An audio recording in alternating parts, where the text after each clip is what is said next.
Picture the wind screaming across the Norwegian plateau at minus 30 degrees. Air so cold, it feels like needles cutting into your skin. And yet, inside a structure built from nothing but earth, timber, and fire, an entire family sleeps soundly, wrapped in a warmth that has no right to exist. Your first instinct might be to assume they simply built a bigger fire. But a bigger fire wouldn't have saved them. It would have either burned through the night and left them frozen by dawn, or filled the room with smoke and killed them in their sleep. There was a hidden paradox buried inside Viking survival, an engineering secret so precise it let these people bend deadly cold into a life-preserving shield. How did they hold a steady, livable temperature for months on end without a single scrap of modern insulation? And what was the invisible blanket hovering just inches above their heads? The same layer that kept them alive while it was slowly, silently destroying their lungs. Stay with me, because the answer reveals one of the most sophisticated survival systems in human history. One built entirely on instinct, observation, and centuries of trial and error. Between the years 793 and 1066, Scandinavian settlers began raising massive rectangular dwellings across Norway, Denmark, Iceland, and Greenland. We call them longhouses today, but that name undersells them. These were not crude huts thrown together to survive a season. Some stretched past 40 meters, their length a direct signal of a family's wealth and status. But length was never where the real engineering lived. The true genius, the part that actually kept people breathing until spring, was hidden in a dimension almost nobody talks about. Here's the detail that should stop you in your tracks. While longhouses varied wildly in length, one measurement stayed almost obsessively consistent everywhere they were built: width.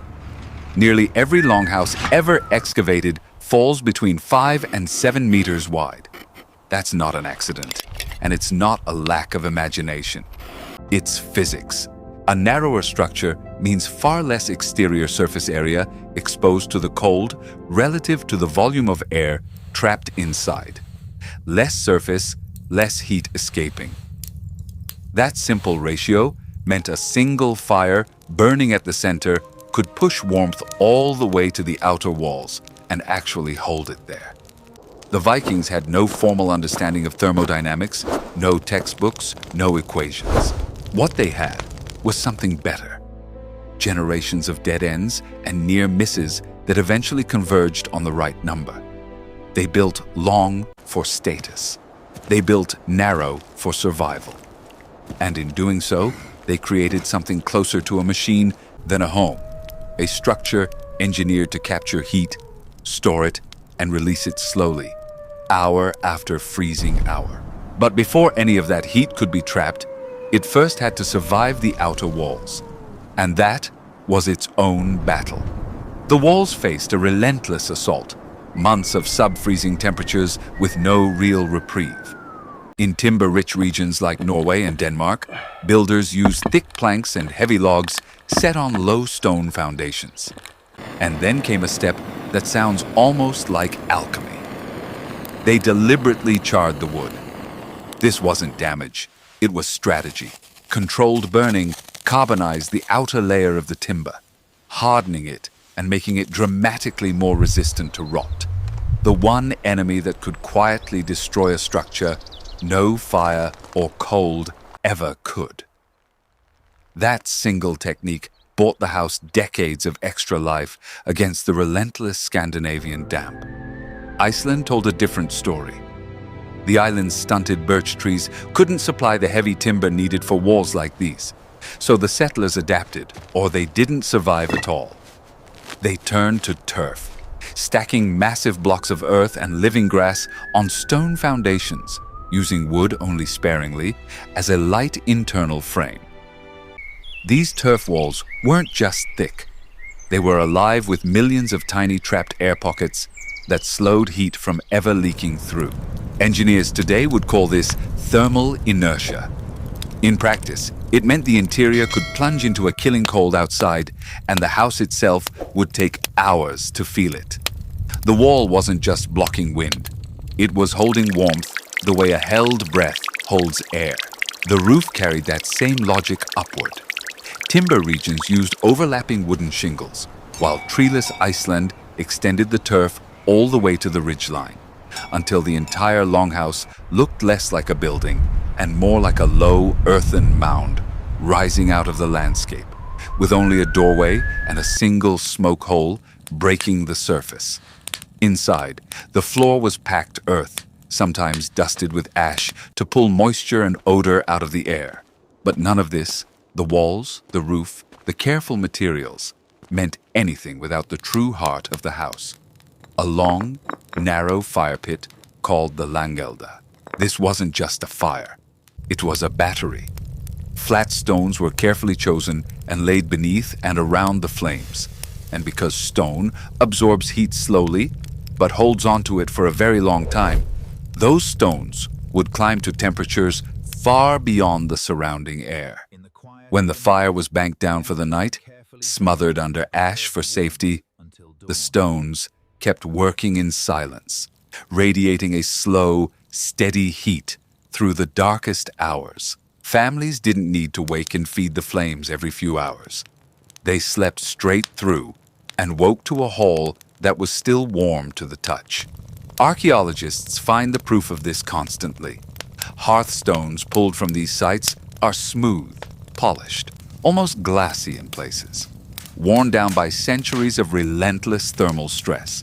But storing that much heat created a second, far trickier problem. What do you do with the smoke? There were no chimneys, not in any modern sense. The only planned exit was a single opening in the roof called the Liori, along with a few small gable vents.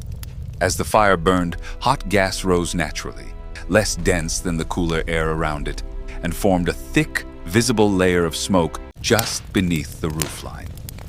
That smoke was pungent, yes, but it wasn't just waste. It became a second insulating layer, trapping the cleanest, warmest air directly beneath it, right where people actually lived. The Liori let out just enough to keep the lower air breathable without bleeding away the heat they'd worked so hard to keep. Two distinct thermal zones formed inside a single room. A warm, breathable layer below, a smoky thermal shield above, with nothing but rising heat and careful design holding it all in place. Of course, for smoke to leave, cold air had to come in somewhere, and random gaps in the walls would have meant brutal, freezing drafts cutting straight through the living space. So the builders solved it at the source. Archaeological evidence points to vents placed directly beneath the hearth itself, drawing cold air in from floor level straight into the fire, where it was instantly heated and pulled into the same rising convective cycle. No fans, no ducts, just temperature differentials, gravity, and an almost engineered instinct for where air wants to go. If this kind of ancient problem-solving fascinates you as much as it fascinates me, this channel exists for exactly that, so consider sticking around for more of it. The hearth and the walls weren't working alone either. During the coldest stretches of winter, livestock were brought directly into the longhouse, sharing the same roof as the family, in a section known as the Fios, housing cattle, sheep, and goats. These animals ran hot, body temperatures between 37 and 39 degrees Celsius, turning them into living radiators that needed nothing more than food and water to keep producing heat. At night, when the fire had burned low and the hearthstones were giving up their last warmth, the body heat of a few cattle or a dozen sheep could be the difference between a cold night and a fatal one. Nothing was wasted. Every possible heat source, mechanical or biological, was factored into the same invisible budget. Even the sleeping arrangements were built around this logic.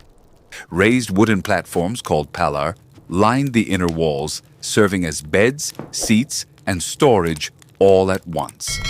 Because cold air is denser and sinks, the earthen floor was always the coldest point in the house, and sleeping up on the pala kept people lifted into the warmest air available, close to the hearth's radiant heat, just beneath the insulating smoke layer above.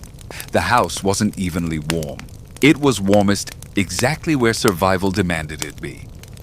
And every so often, the environment itself handed the Vikings something extraordinary. Imagine a longhouse that needed no firewood at all, one generating endless, smokeless heat on its own. It sounds like folklore, but at Reykholt in Iceland, on the farm of the powerful chieftain Snorri Sturluson, archaeologists uncovered stone conduits beneath the floor built to channel boiling water from the island's volcanic hot springs directly under the home. Constant warmth, zero smoke, zero fire risk. It was the exception, not the rule, but it proves how far Viking engineering could stretch when the land gave them the resources to push it further. Here's the part of the story that's easy to romanticize and dangerous to ignore. This system worked. Families survived winters that should have killed them in hours. But that survival came at a cost that followed them into every breath. Researchers running a 13-week winter study in reconstructed longhouses using nothing but open wood fires for heat and cooking measured carbon monoxide levels near the hearth averaging 16 parts per million, with fine particulate matter, PM 2.5, averaging 4 milligrams per cubic meter. Even accounting for people moving through the hall, personal exposure stayed dangerously high, worse than modern households burning biomass fuel today. The very design that trapped heat so effectively trapped smoke just as effectively. No, it is a sickness Chronic that exposure gnaws at meant me. chronic bronchitis, permanent lung damage, a slow toll paid in exchange for staying warm. The storm will pass. In a climate where a single freezing night could kill in endure. hours, that trade wasn't really a Always. choice at all. Beyond survival, the hearth carried a weight that went far past temperature. It was the true center of Viking life, The time where has meals come were to cooked, forge our tools destiny. were forged, The legal path is disputes clear. were settled, and The sagas strength is were within spoken you. aloud to keep an entire people's history alive. The largest hall sometimes held 2 hearths, one near the entrance for daily labor, another deeper inside reserved for formal gatherings. The hearthstone itself marked a boundary, the line between the ordered warmth of the hall heart of the and the home. wild, lethal cold just beyond the walls. Never to When be families forgotten. moved on, they often carried these smoothed, fire-worn stones with them, a physical thread connecting them to the ancestors who once sat by that same flame. None of this was unique to the Vikings either. The same core idea, a central hearth with heavy thermal mass, appears in cold climate cultures across the world, from Native American longhouses to Central Asian yurts. It's a universal answer to a universal threat. How do you outlast winter with limited fuel and no guarantees? Even now, Iceland keeps a version of that hearth alive culturally, in traditions like Jólabókaflóð, where families still gather close to share stories and books. The Vikings built all of this without blueprints, without formal training, relying purely on observation repeated across generations until the mistakes stopped happening. Heat rises. Stone holds energy. Thick walls slow its escape. Living bodies generate warmth for free. Every timber, every block of turf encoded a piece of that understanding. Remove any single element, the turf insulation, the stone thermal mass, the smoke ventilation, the animal heat, and the entire system collapses. It only worked because every part depended on every other part. The physical longhouses are mostly gone now, replaced by central heating and triple-paned glass. But the logic they discovered never disappeared. It's still there in passive solar design, in earth-sheltered homes, in radiant floor heating systems built centuries later on the exact same principles. The materials changed. The physics never did. The Vikings weren't chasing comfort or luxury. They were chasing sufficiency, a fire that didn't need to be perfect, air that didn't need to be clean, a house that simply needed to work. One more winter, and then the one after that. The contents of this video are for educational and narrative purposes. Events and characters depicted may be fictionalized for narrative effect, though the technical principles and historical context are based on documented practices. Construction techniques described are historical and may not meet modern safety standards. Any application of these principles should be done with professional guidance and in compliance with current laws. This video does not constitute professional, technical, or legal advice.